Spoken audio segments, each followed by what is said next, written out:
That's amazing. And it's so important for that to be offered to the community and the community to have access to it. So I know Yogis in Service works with some specific groups and teaching classes within the community. So if you could tell me a little bit more about that.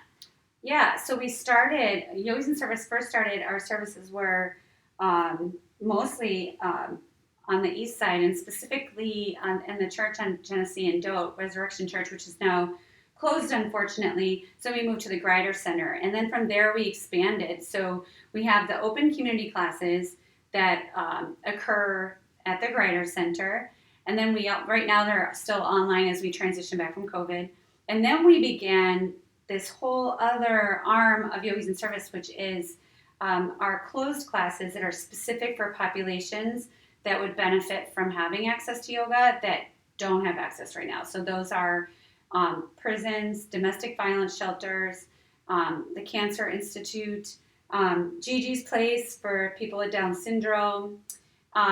We also have services at treatment centers. I hope I don't forget. It's quite a bit of programming that happens. Our budget from the beginning was just to run the few classes. All of our teachers are paid, so that's where the money goes, is to really pay our teachers to deliver yoga that is then free for the community. So that's how we've evolved to have this community classes and then these closed classes for specific populations that would benefit from it. So talk to me about some of the leaders that are involved with Yogis in Service right now and their training background. Right, so, well, it depends on the program. Mm-hmm. So we have a bunch of teachers that are trained and work in the prisons, and of course right now during COVID we're waiting for the go to get back in the prisons.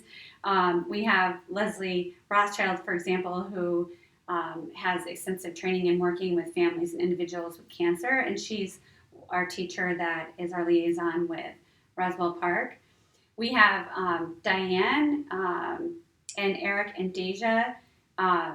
So Diane Rose, Eric Hurd, Deja Price, they are our teachers, our main teachers on the east side, and they all went to Africa and got their 200-hour certification with the Africa Yoga Project, which was very exciting and thrilling. And Eric and Deja are, in fact, the two youngest yoga teachers in Western New York, and we're not sure of their exact qualifications in terms of New York State, but we think the youngest African-American yoga teachers in New York State. So we're extremely proud of them and excited for them. So those are some examples. Mm-hmm. And